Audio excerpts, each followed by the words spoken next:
Pemirsa, terima kasih Anda masih bersama kami di Prime Time News dan masih bergabung bersama kami Pak Dian dan Ibu Susi. Saya kembali lanjutkan diskusi dengan Ibu Susi. Ibu Susi, kalimat Trump, ancaman Trump yang Ibu Susi sebut sebagai menghayal dan penuh dengan umpatan itu kemudian ditanggapi oleh Iran yang menyebut pernyataan Trump tidak berdaya dan gugup.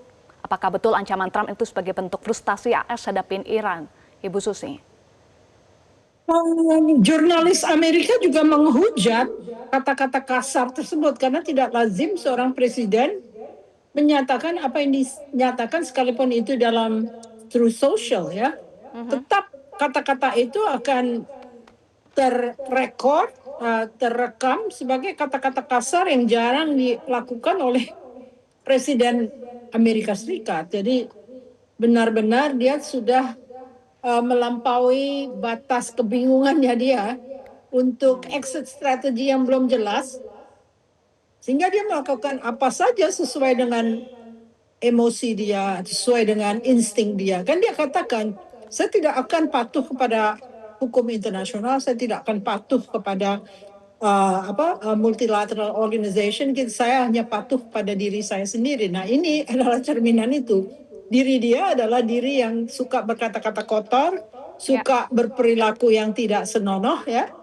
Jadi memang dia adalah seorang presiden yang tidak patut dibanggakan oleh rakyat Amerika, karena selama ini kita mempunyai kesan bahwa Amerika itu adalah beacon untuk demokrasi dan sebagainya. Tiba-tiba kita menjumpai mereka memiliki seorang presiden yang tidak terlalu mungkin untuk bertindak secara santun ya, karena memang landasannya adalah dia adalah manipulator, karena dia pikir semua itu adalah reality TV, bukan kancah dunia internasional di mana seluruh mata dunia berpaling ke AS untuk melihat apa yang akan dilakukan selanjutnya. Jadi ini adalah satu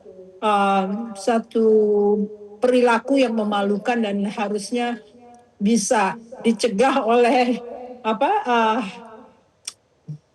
pemandu White House ya, tetapi ternyata apa yang dilakukan seperti waktu dulu melakukan sesuatu dan akhirnya dicabut lagi dari Truth Social karena itu melanggar etika.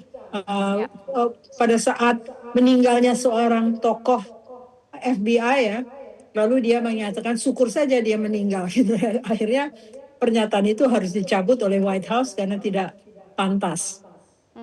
Tadi juga ditampilkan di layar ancaman terbaru Trump ditanggapi oleh Senator AS Bernie Sanders, Ibu Susi, yang menyebut Trump tidak stabil secara mental dan meminta Kongres untuk mengambil tindakan untuk mengakhiri perang. Apa yang bisa dilakukan oleh Kongres?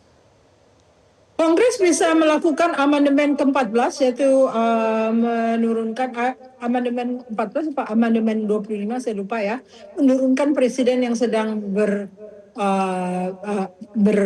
berkuasa ya.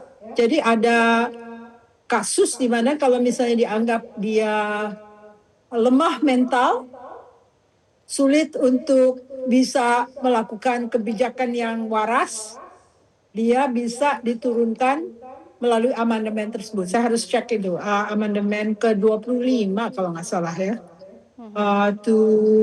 Memasukkan secara legal. Baik. Sebelumnya juga ada demo No Kings, Bu Susi. Apakah dinamika dalam negeri AS secara internal ini juga membuat Trump berada pada situasi frustasi atau situasi Anda sebut sebagai batas kebingungan dari Donald Trump? Sudah jelas dia tidak punya exit strategi. Bagaimana mundur sebagai adidaya yang tidak punya exit strategi, dan memalukan gitu cara dia mundur karena dia tidak berhasil menunjukkan kesuksesan ya. Amerika membutuhkan rasa superioritas yang datang dari tokoh-tokoh yang bisa membawa kemenangan atau membawa victory untuk negaranya. Kita lihat pesawat-pesawat yang canggih yang tidak bisa diturunkan selama 40 tahun tiba-tiba bisa dibidik oleh Iran untuk jatuh. Ya, itu satu tamparan yang luar biasa. Juga pesawat-pesawat mereka yang lain juga mengalami gangguan sehingga harus menyatakan emergency. Jadi dalam situasi ini apa yang akan dihasilkan untuk rakyat Amerika kecuali dipermalukan tentang apa yang sedang terjadi sekarang, karena dia menyerbu tanpa alasan. Ini adalah war crimes yang dilakukan oleh Amerika Serikat, dan itu beberapa senator sudah menyatakan ini adalah tindakan-tindakan war crimes. Jenderalnya sendiri menyatakan Pentagon adalah pusat dari orang-orang yang melakukan war crimes, termasuk Hexas. Karena ada kata-kata yang keluar dari mulut Hexas mengenai no quarter itu tidak diperbolehkan untuk dinyatakan bahwa Amerika akan membunuh prisoners of war. Kalau prisoners of war sudah menyerah, kalau Anda membunuh, itu adalah war crimes. Jadi Pete Hegseth dengan tidak malu-malu lagi untuk menyatakan no quarter.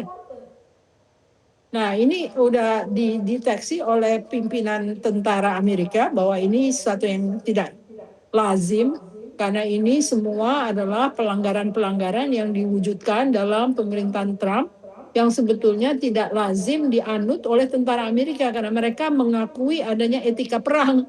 Ini etika perang juga dilanggar. Dan dengan kata-kata yang secara publik di-announce gitu oleh Hegseth bahwa no quarter. Artinya dia akan membunuh, kalau misalnya dia menangkap tentara Iran yang sudah menyerahkan diri akan kena bunuh juga gitu loh. Jadi ini satu kejanggalan yang sebetulnya patut kita lihat sebagai blemish ya, sebagai kesalahan yang luar biasa dari sebuah adidaya yang selalu menjadi panutan negara di dunia akan proses demokratisasinya.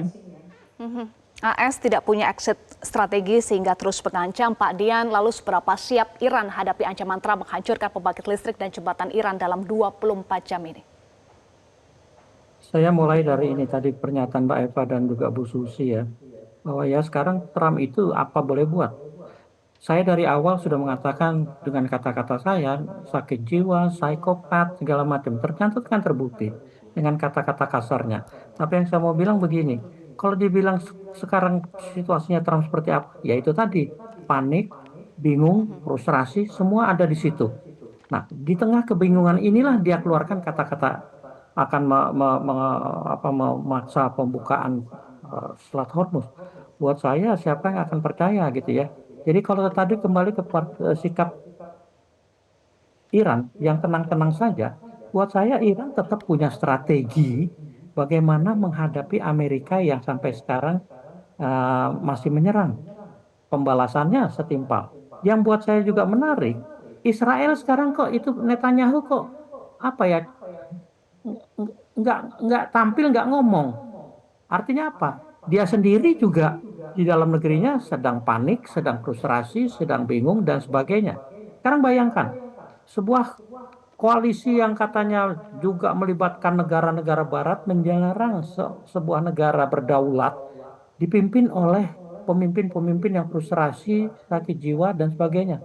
Ya kalau Iran sampai ikut-ikutan panik, ya berarti ya akan lebih konyol lagi apa yang terjadi di Timur Tengah ini. Makanya saya yakin bahwa Iran tenang-tenang itu karena itulah sikap waras yang bisa ditampilkan menghadapi orang-orang panik sakit jiwa itu, ya tidak perlu juga terpancing.